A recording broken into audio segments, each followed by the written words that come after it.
नमस्कार, दिन भर की बड़ी खबरों में आपका स्वागत है। मैं हूं आराधना। आज इस बुलेटिन में बात होगी चुनाव आयोग पर उठते सवालों की, ओडिशा में राज्यसभा चुनाव को लेकर चल रहे विवाद की, देखेंगे आईपैक डायरेक्टर को मिली जमानत पर क्यों उठे सवाल, लद्दाख में कैसे आमने सामने आए अमित शाह और राहुल गांधी, पेट में गोली लगा हुआ है। It's not a good example for the rest of the country. जानेंगे अखिलेश यादव ने योगी पर बोला क्या हमला, और बुलेटिन के आखिर में देखेंगे जाने माने कार्टूनिस्ट इरफान की किस खबर पर पड़ी तिरछी नजर। लेकिन दिन भर की तमाम बड़ी खबरों से पहले एक नजर आज की सुर्खियों पर। हवाई किराए में उतार चढ़ाव पर सुप्रीम कोर्ट ने केंद्र को लगाई फटकार। हलफनामा दाखिल न करने पर जस्टिस विक्रम नाथ की पीठ ने जताई नाराजगी। कोर्ट ने की देरी का कारण बताने वाले नए आवेदन की मांग। कर्नाटक में नेतृत्व परिवर्तन की अटकलों पर मल्लिकार्जुन खड़गे ने लगाया विराम। कांग्रेस अध्यक्ष ने कहा, फिलहाल मुख्यमंत्री पद पर नहीं होगा कोई बदलाव, राज्य में जल्द सुलझा लिया जाएगा नेतृत्व का मुद्दा। आरजेडी नेता तेजस्वी यादव का बिहार सरकार पर हमला, सिर्फ 3 लोगों के सरकार चलाने और अधूरे मंत्रिमंडल पर उठाए सवाल। कहा, 6 महीने में राज्य ने देख लिए 2-2 मुख्यमंत्री। सुप्रीम कोर्ट ने 30 हफ्ते के गर्भपात मामले में की अहम टिप्पणी। सीजीआई ने कहा, नाबालिग को जबरन मां बनने के लिए नहीं किया जा सकता मजबूर। कोर्ट ने केंद्र को अबॉर्शन कानून में दी बदलाव की सलाह। और शेयर बाजार में गिरावट, 582 अंकों की गिरावट के साथ 76,913 पर बंद हुआ सेंसेक्स, तो वहीं 180 अंकों की गिरावट के साथ 23,997 पर बंद हुआ निफ्टी। ये तो थी सुर्खियां। अब बात आज की सबसे बड़ी खबर की। पश्चिम बंगाल में दूसरे चरण की वोटिंग खत्म होने के बाद तमाम एजेंसियों के एग्जिट पोल सामने आ गए हैं, लेकिन ये सर्वे भी सवालों से घिर गए। टीएमसी ने खासतौर पर सर्वे एजेंसी और चुनाव आयोग पर सवाल उठाए हैं। इस बीच चुनाव आयोग की तरफ से वोटिंग के दौरान मिली शिकायतों को लेकर बड़ा फैसला किया गया है। तो क्या है ये पूरी खबर, देखिए इस रिपोर्ट में। 5 राज्यों पश्चिम बंगाल, असम, तमिलनाडु, केरलम और पुदुचेरी में विधानसभा चुनाव के लिए वोटिंग की प्रक्रिया पूरी हो चुकी है। अब सबसे बड़ा सवाल यह है कि किस राज्य में किसकी सरकार बनेगी, लेकिन उससे भी बड़ा सवाल इस वक्त चुनाव आयोग की कार्यशैली को लेकर बना हुआ है। दरअसल 29 अप्रैल को पश्चिम बंगाल में दूसरे चरण का मतदान हुआ और चुनाव आयोग के मुताबिक 92.67% लोगों ने वोट डाले। पहले चरण में भी इसी तरह 93.19% लोगों ने रिकॉर्ड मतदान किया, लेकिन बीजेपी ने 77 बूथों पर ईवीएम से छेड़छाड़ के आरोप लगाते हुए दोबारा मतदान की मांग कर दी है। इन 77 बूथों में 64 बूथ डायमंड हार्बर के अंतर्गत आते हैं, जो टीएमसी महासचिव अभिषेक बनर्जी का संसदीय क्षेत्र है। और चौंकाने वाली बात यह है कि बीजेपी की शिकायत पर तुरंत एक्शन लेते हुए चुनाव आयोग ने सीईओ कार्यालय से रिपोर्ट तलब की है। उम्मीद जताई जा रही है कि जल्दी ही इस पर फैसला भी हो सकता है। चुनाव आयोग की यह सक्रियता सवालों के घेरे में आ गई है, जबकि शाम 6 बजे तक कतार में कितने मतदाता थे, इसके आंकड़े अब तक जारी नहीं किए गए हैं। ऐसे में पूर्व मुख्य चुनाव आयुक्त एसवाई कुरैशी ने भी चुनाव आयोग की इस कार्यशैली पर सवाल खड़े किए हैं। वहीं जो एग्जिट पोल निकलकर सामने आए हैं उन पर भी सवाल उठ रहे हैं, क्योंकि ज्यादातर एग्जिट पोल में बाकी राज्यों की तस्वीर मानो साफ दिखाई दी, मगर पश्चिम बंगाल को लेकर अलग अलग दावे सामने आए, जिसे लेकर टीएमसी नेताओं ने तीखी प्रतिक्रिया दी। टीएमसी के सांसद महुआ मोइत्रा ने कहा कि गोदी चैनलों ने भाजपा के लिए बेतहाशा बढ़ा चढ़ाकर आंकड़े पेश किए, नहीं तो मोदी और शाह को 4 मई के लिए मतगणना एजेंट नहीं मिल पाते। हर चुनाव में यही तरीका अपनाया जाता है। मेरी बात याद रखना, रविवार तक वो बीजेपी को 200 सीटें दे देंगे। दरअसल पश्चिम बंगाल के लिए 7 एग्जिट पोल में से 5 में बीजेपी सरकार बनने की संभावना जताई गई है, लेकिन अगर डीबी लाइव और इलेक्ट्लाइन की एग्जिट पोल की बात करें तो इसके मुताबिक केरलम में 74 से 78 सीटों के साथ यूडीएफ सत्ता में आ सकती है, जबकि 52 से 58 सीटों पर जीत के साथ एलडीएफ विपक्ष में रह सकती है। वहीं तमिलनाडु में 149 से 155 सीटें हासिल कर डीएमके सत्ता में बरकरार रह सकती है, जबकि 69 से 75 सीटों के साथ एआईएडीएमके गठबंधन विपक्ष की भूमिका में रह सकता है। पुदुचेरी में 14 से 18 सीटों के साथ एनडीए सत्ता में आ सकता है। वहीं कांग्रेस गठबंधन 10 से 14 सीटों के साथ मुख्य विपक्षी दल बन सकता है। असम में भी एनडीए अपनी कुर्सी बचा लेगा, उसे 74 से 80 सीटें मिलने का अनुमान है, जबकि कांग्रेस गठबंधन को 41 से 47 सीटें मिल सकती हैं। इसके बाद पश्चिम बंगाल में 166 से 178 सीटों के साथ टीएमसी चौथी बार सरकार बना सकती है और बीजेपी 109 से 121 सीटों पर सिमट सकती है। तो अब ये एग्जिट पोल कहां तक सही है, इसकी तस्वीर 4 मई को नतीजों के साथ साफ हो जाएगी। बंगाल में बवाल मचता दिख रहा है तो विवाद ओडिशा में भी देखा जा रहा है। 16 मार्च को ओडिशा में राज्यसभा चुनाव हुए। इस दौरान बीजेपी विधायकों को दोबारा मतपत्र जारी करने का मामला सामने आया, जिसे लेकर बड़ा विवाद छिड़ गया है। विपक्ष ने सरकार और चुनाव आयोग की जमकर घेराबंदी की और अब इस विवाद में एक नया मोड़ सामने आया है, जिससे राज्य का सियासी पारा और हाई हो गया है। तो क्या है ये पूरी खबर, जानने के लिए देखिए ये रिपोर्ट। मुख्य चुनाव आयुक्त तो ज्ञानेश कुमार पहले से ही सवालों में घिरे हुए हैं और अब ओडिशा राज्यसभा चुनाव को लेकर भी सवाल खड़े हो गए हैं। बीजेपी समर्थित उम्मीदवार की जीत सवालों में आ गई है। बीजू जनता दल की तरफ से इसकी शिकायत की गई है और इसके बाद ज्ञानेश कुमार ने मामले की जांच के आदेश राज्य चुनाव आयोग को दिए हैं।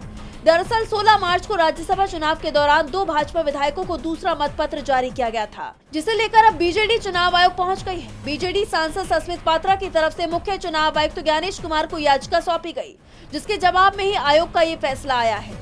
बता दें कि ये पूरा मामला तब का है जब पात्रा ने चुनाव आयोग को दिए अपने ज्ञापन में 16 मार्च को राज्यसभा चुनाव के द्वारा भाजपा के 2 विधायकों उपासना मोहपात्रा और पूर्ण चंद्र सेठी को दूसरा मतपत्र जारी किए जाने से संबंधित गंभीर चिंताओं को उजागर किया था। फिलहाल इस मामले में बीजेडी ने कहा है कि पहले मतपत्र पर निशान लगाए जाने के बाद दूसरा मतपत्र जारी किए जाने की घटना से चुनावी प्रक्रिया और मतदान की निष्पक्षता पर सवाल खड़े होते हैं। हम चुनावी प्रक्रिया में पारदर्शिता, निष्पक्षता और जवाबदेही सुनिश्चित करने के लिए प्रतिबद्ध है और हमारा डेलीगेशन ओडिशा के मुख्य निर्वाचन अधिकारी के समक्ष सभी संबंधित तथ्य और चिंताएं रखेगा, साथ ही उचित स्पष्टीकरण और कार्रवाई की मांग करेगा। अब देखना ही होगा कि इस मामले में आगे क्या कुछ अपडेट आता है। ओडिशा में बीजेपी की मुश्किलें बढ़ती दिखाई दे रही हैं, तो बंगाल में आईपैक के डायरेक्टर विनेश चंदेल को बड़ी राहत मिली है। पश्चिम बंगाल विधानसभा चुनाव की वोटिंग पूरी होते ही हलचल तेज हो गई। चुनावी रणनीतिकार संस्था आईपैक के डायरेक्टर विनेश चंदेल को पटियाला हाउस कोर्ट से जमानत मिल गई। उनकी गिरफ्तारी और रिहाई की टाइमिंग को लेकर अब सवाल खड़े हो रहे हैं। विपक्ष ने इसे चुनावी प्रक्रिया को प्रभावित करने वाली सुनियोजित साजिश करार दिया है। देखिए ये रिपोर्ट। पश्चिम बंगाल चुनाव में दूसरे और आखिरी चरण की वोटिंग पूरी होते ही बड़ी खबर सामने आई है। चुनावी रणनीति बनाने वाली संस्था आईपैक के डायरेक्टर विनेश चंदेल को मनी लॉन्ड्रिंग और कोयला घोटाले मामले में जमानत मिल गई है। दिल्ली की पटियाला हाउस कोर्ट ने उन्हें यह राहत दी। इस पूरे मामले में सबसे ज्यादा चर्चा जमानत की टाइमिंग को लेकर हो रही है। विनेश चंदेल को बंगाल में वोटिंग खत्म होने के ठीक अगले ही दिन रिहा कर दिया गया है। गौर करने वाली बात यह है कि इस बार ईडी ने उनकी जमानत का विरोध नहीं किया। जांच अधिकारी ने कोर्ट में कहा कि चंदेल जांच में पूरा सहयोग कर रहे हैं। हालांकि कोर्ट ने उन पर कुछ शर्तें लगाई हैं, जैसे सबूतों के साथ छेड़छाड़ न करना और गवाहों को न डराना। लेकिन अब इस फैसले के बाद राजनीति गर्मा गई है। आम आदमी पार्टी के सांसद संजय सिंह ने केंद्र सरकार पर तीखा हमला बोला है। उन्होंने कहा, मोदी शाह की कितनी बेहतरीन तानाशाही है। चुनाव के पहले आईपैक के लोगों को गिरफ्तार करो, टीएमसी के चुनाव को बर्बाद करो, चुनाव के बाद ईडी का कमजोर विरोध कराकर अदालत से जमानत करा दो। वाह भाई ज्ञानेश कुमार, मान गए गुरु, गजब चुनाव करवाया है। दरअसल ये मामला बंगाल में अवैध कोयला खनन और उसकी बिक्री से जुड़ा है। ईडी का आरोप है कि आईपैक ने करीब 50 करोड़ रुपए की अपराध की कमाई को ठिकाने लगाया है। एजेंसी के मुताबिक इस पैसे का इस्तेमाल चुनावी खर्चों और जनता की राय को प्रभावित करने के लिए किया गया। विनेश चंदेल की इस कंपनी में 33% की हिस्सेदारी है। उन्हें 13 अप्रैल को गिरफ्तार किया गया था, जिसे विपक्ष ने राजनीतिक साजिश बताया था। अब चुनाव खत्म होते ही उन्हें जमानत मिलने और ईडी के विरोध न करने पर सवाल उठ रहे हैं। क्या ये केवल एक कानूनी प्रक्रिया है या इसके पीछे कोई राजनीतिक स्क्रिप्ट है? सवाल बरकरार है। बंगाल में इस वक्त सियासी पारा हाई है, तो लद्दाख में भी राजनीतिक हलचल तेज हो गई है। केंद्रीय गृह मंत्री अमित शाह के दौरे के बीच कांग्रेस सांसद राहुल गांधी ने केंद्र सरकार पर तीखा हमला बोला है। उन्होंने एक प्रतिनिधिमंडल से मुलाकात के बाद आरोप लगाया कि लद्दाख को पुलिस स्टेट में बदल दिया गया है और स्थानीय लोगों की आवाज दबाई जा रही है। तो क्या कुछ कहा राहुल गांधी ने, जानने के लिए देखिए ये रिपोर्ट। लद्दाख में राजनीतिक पारा एक बार फिर हाई हो गया है। कांग्रेस सांसद राहुल गांधी ने सोशल मीडिया प्लेटफॉर्म एक्स पर एक वीडियो साझा करते हुए केंद्र सरकार पर गंभीर आरोप लगाए हैं। ये बयान ऐसे समय में आया जब केंद्रीय गृह मंत्री अमित शाह खुद लद्दाख दौरे पर हैं। राहुल गांधी ने लद्दाख के एक डेलीगेशन से मुलाकात के बाद कहा, इस खूबसूरत क्षेत्र को पुलिस स्टेट में बदल दिया गया।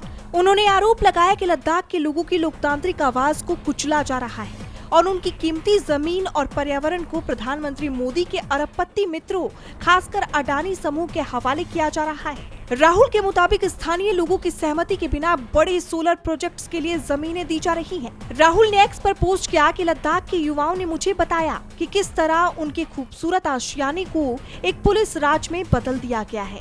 उनकी आवाज दबा दी गई है, लोकतांत्रिक अधिकारों को कुचल दिया गया है और उनकी जमीन और नाजुक पर्यावरण को मोदी जी के अरबपति मित्रों के हवाले किया जा रहा है। लद्दाख के लोग विकास के खिलाफ नहीं है, वो रोजगार और उद्योग चाहते हैं, मगर ऐसा विकास जो स्थानीय लोगों को फायदा पहुंचाए।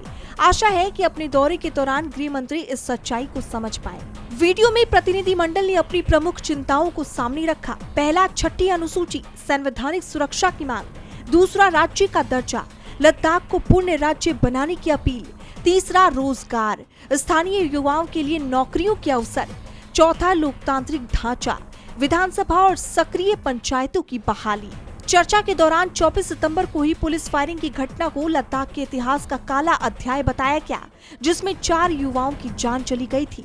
लोग कहते हैं 4 ही लोग मरे, गोली उन्होंने बहुत लोगों पे चला है सर, मरे सिर्फ 4, पेट में गोली लगा हुआ है। It's not a good example for the rest of the country. स्थानीय युवाओं का कहना है कि प्रशासन संवाद के बजाय बल प्रयोग कर रहा है और वहां रोजगार के अवसर शून्य हो गए हैं। जहां एक तरफ अमित शाह का दौरा सरकारी विकास और सुरक्षा योजनाओं पर केंद्रित है, वहीं राहुल गांधी ने इसे पहचान और अधिकारों की लड़ाई करार देकर केंद्र को कटघरे में खड़ा कर दिया है। अब देखना ये होगा कि गृह मंत्री अपने इस दौरे के दौरान इन स्थानीय चिंताओं पर कोई प्रतिक्रिया देते हैं या नहीं। राहुल गांधी ने केंद्र सरकार को घेर लिया है तो अखिलेश यादव ने भी बीजेपी की घेराबंदी कर दी। उत्तर प्रदेश विधानसभा के विशेष सत्र में महिला आरक्षण के मुद्दे पर सियासत चरम पर पहुंच गई। सीएम योगी आदित्यनाथ ने गेस्ट हाउस और पूजा पाल प्रकरण का जिक्र किया तो अखिलेश यादव ने भी तीखा पलटवार किया। उन्होंने सीएम को उनके वापस लिए गए मुकदमों की याद दिलाते हुए बड़ी चुनौती दे दी है। तो क्या है पूरी खबर, जानने के लिए देखिए ये रिपोर्ट। उत्तर प्रदेश की राजनीति में एक बार फिर जुबानी जंग तेज हो गई है। गुरुवार को महिला आरक्षण संशोधन विधेयक के गिरने को लेकर बुलाए गए विधानसभा के विशेष सत्र में मुख्यमंत्री योगी आदित्यनाथ और सपा प्रमुख अखिलेश यादव के बीच तीखा वार पलटवार देखने को मिला। सदन को संबोधित करते हुए मुख्यमंत्री योगी आदित्यनाथ ने समाजवादी पार्टी को महिलाओं के सम्मान के मुद्दे पर जमकर घेरा।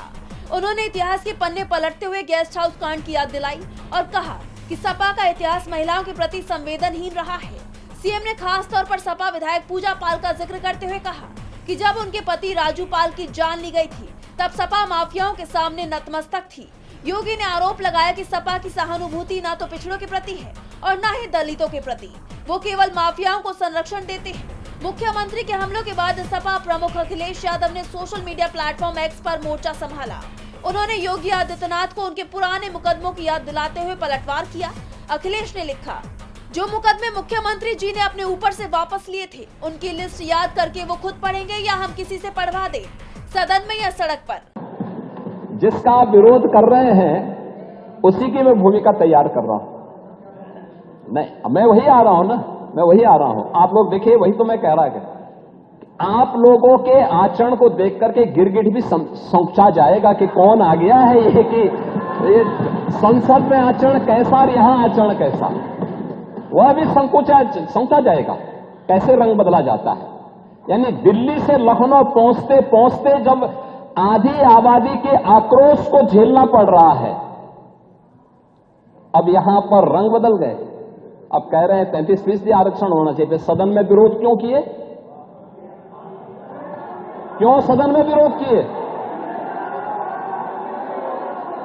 अखिलेश यादव ने इस पोस्ट के जरिए सीधे तौर पर मुख्यमंत्री की शुचिता पर सवाल उठाए और संकेत दिया कि अगर भाजपा पुराने मामलों को कुरेद रही है तो सपा भी पीछे नहीं हटने वाली। इस आरोप प्रत्यारोप ने प्रदेश की राजनीति का पारा हाई कर दिया है। अखिलेश और सीएम योगी में तीखी बहस देखने को मिली तो कोर्ट में पवन खेड़ा के मामले में भी बहस जारी रही। कांग्रेस नेता पवन खेड़ा की जमानत याचिका पर सुप्रीम कोर्ट में सुनवाई पूरी हो गई है। कोर्ट ने अपना फैसला सुरक्षित रख लिया है। यह मामला असम के सीएम की पत्नी रिंकी भुइयां शर्मा से जुड़ा हुआ है। उन्होंने खेड़ा पर फर्जी दस्तावेजों के जरिए आरोप लगाने का केस दर्ज कराया है। सुनवाई के दौरान दोनों पक्षों में तीखी बहस देखी गई और अब सुप्रीम कोर्ट तय करेगा कि खेड़ा को गिरफ्तारी से राहत मिलेगी या नहीं। देखिए ये रिपोर्ट। कांग्रेस नेता पवन खेड़ा की अग्रिम जमानत याचिका पर सुप्रीम कोर्ट ने अपना फैसला सुरक्षित रख लिया है। यह मामला असम के मुख्यमंत्री हिमंता बिस्वा शर्मा की पत्नी रिंकी भुइयां शर्मा की तरफ से दर्ज कराए गए आपराधिक मानहानि के मामले से जुड़ा हुआ है। सुनवाई के दौरान पवन खेड़ा ने सुप्रीम कोर्ट से कहा कि उन्हें गिरफ्तार करके जलील करने की जरूरत नहीं थी। दरअसल पवन खेड़ा ने मुख्यमंत्री की पत्नी पर गंभीर आरोप लगाए थे। उन्होंने दावा किया था कि रिंकी भुइयां के पास कई पासपोर्ट्स और विदेश में अघोषित संपत्तियां हैं। इन आरोपों के बाद रिंकी भुइयां ने गुवाहाटी में पवन खेड़ा के खिलाफ भारतीय न्याय संहिता के तहत मामला दर्ज करवाया था। सुनवाई के दौरान दोनों पक्षों ने दलीलें दी। पवन खेड़ा का पक्ष रखते हुए उनके वकील अभिषेक मनु सिंघवी ने कहा कि पवन खेड़ा को गिरफ्तार कर अपमानित करना जरूरी नहीं है। उन्होंने तर्क दिया कि आरोपों की सच्चाई सुनवाई का विषय है। अगर अभी जमानत नहीं मिली तो अग्रिम जमानत का मकसद ही खत्म हो जाएगा। वहीं असम सरकार का पक्ष रखते हुए सॉलिसिटर जनरल तुषार मेहता ने याचिका का कड़ा विरोध किया। उन्होंने आरोप लगाया कि पवन खेड़ा ने फर्जी और छेड़छाड़ किए गए पासपोर्ट्स की प्रतियां दिखाई हैं। मेहता ने तो यह भी कहा कि पवन खेड़ा फरार है और वीडियो जारी कर रहे हैं। पवन खेड़ा ने इससे पहले गुवाहाटी हाईकोर्ट का दरवाजा खटखटाया था, लेकिन 24 अप्रैल को हाईकोर्ट ने उन्हें राहत देने से इनकार कर दिया। इसके बाद उन्होंने सुप्रीम कोर्ट में विशेष अनुमति याचिका दायर की। इससे पहले उन्हें तेलंगाना हाईकोर्ट से 7 दिन की ट्रांजिट बेल मिली थी, जिस पर सुप्रीम कोर्ट ने बाद में रोक लगा दी थी। अब सबकी नजरें सुप्रीम कोर्ट के आने वाले फैसले पर टिकी हैं कि पवन खेड़ा को गिरफ्तारी से राहत मिलेगी या नहीं। कोर्ट के फैसले पर सभी की नजरें बनी हुई हैं, तो निगाहें इस वक्त पश्चिम एशिया पर भी हैं। पश्चिम एशिया में बड़ा तूफान आने वाला है। अमेरिकी राष्ट्रपति डोनाल्ड ट्रंप के बयान संकेत दे रहे हैं कि जल्दी ही ईरान और अमेरिका में जंग छिड़ने वाली है, क्योंकि बातचीत को लेकर दोनों पक्षों में कोई सहमति नहीं बन पा रही। ना तो ईरान झुकने को तैयार है और ना ही ट्रंप ईरान की शर्तों पर बातचीत के लिए राजी हो रहे हैं। ऐसे में क्षेत्र में तनाव बढ़ता जा रहा है। तो क्या फिर आमने सामने होंगे ईरान और अमेरिका? जानने के लिए देखिए ये रिपोर्ट। पश्चिम एशिया में जंग का तूफान आने वाला है। अमेरिकी राष्ट्रपति डोनाल्ड ट्रंप ने ईरान को बड़ी धमकी दी है। उन्होंने social media platform truth social पर लिखा कि तूफान आ रहा है और जो आ रहा है उसे कोई नहीं रोक सकता। ट्रंप का यह बयान एक्सियोस की उस रिपोर्ट के बाद आया जिसमें बताया गया है कि अमेरिकी केंद्रीय कमान यानी सेंटकॉम ने ईरान में एक छोटा लेकिन दमदार सैन्य ऑपरेशन की योजना बनाई है। इस योजना में वहां के बुनियादी ढांचे को निशाना बनाना शामिल है। ये इस बात का संकेत माना जा रहा है कि अब ट्रंप इस युद्ध को निर्णायक मोड़ पर ले जाने या बातचीत के गतिरोध को तोड़ने के लिए फिर सैन्य अभियान शुरू करने पर विचार कर रहे हैं। आप जानते हैं कि अमेरिका और ईरान के बीच बातचीत करवाने की कोशिशें फेल हो चुकी है। ईरान ने अमेरिका को जो 3 सूत्रीय प्रस्ताव दिया था उसे भी ट्रंप ने खारिज कर दिया है। लेकिन अब अमेरिकी राष्ट्रपति के रवैये पर अमेरिकियों ने ही सवाल खड़े कर दिए हैं। डेमोक्रेटिक सांसद सारा जैकब्स ने रक्षा मंत्री पीट हेगसेथ से राष्ट्रपति ट्रंप की मानसिक सेहत पर ही सवाल कर दिया कि क्या वो कमांडर इन चीफ बनने के लिए मानसिक रूप से स्थिर हैं।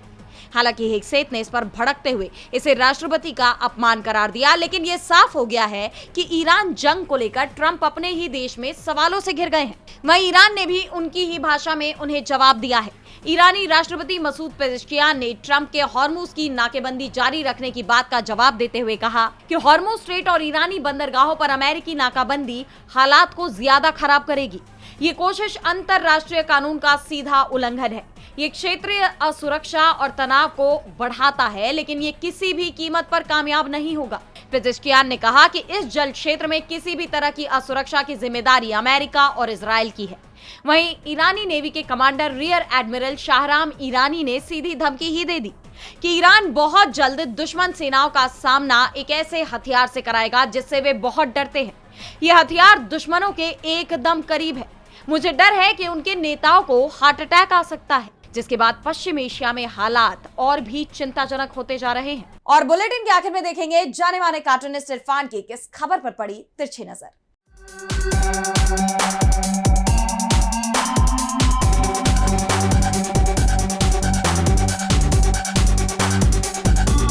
पिछले 2-3 महीनों से होने वाले पिछले 4-5 स्टेट्स के जो चुनाव थे वो अब पूरे हो गए हैं। अब देखना ये है कि बेरोजगारी के ऊपर, भुखमरी के ऊपर, गरीबी पर या देश की कानून व्यवस्था पर सरकार कब बात करेगी।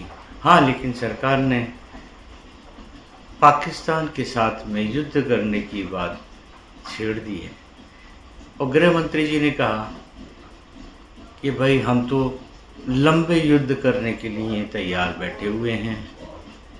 हाँ, और एक फ़ायदे वाली बात भी उन्होंने कही कि ऑपरेशन सिंदूर के दौरान में हमारे जो हथियार थे, उनकी परफॉर्मेंस थी, उनको देख कर के कई देशों ने हमारे हथियार खरीद लिए हैं। इसका मतलब ये है कि युद्ध भी है और व्यापार भी है। हाँ, उससे जो होने वाले जो नुकसान हैं वो होंगे, उनको तो देश की जनता भुगत ही लेगी।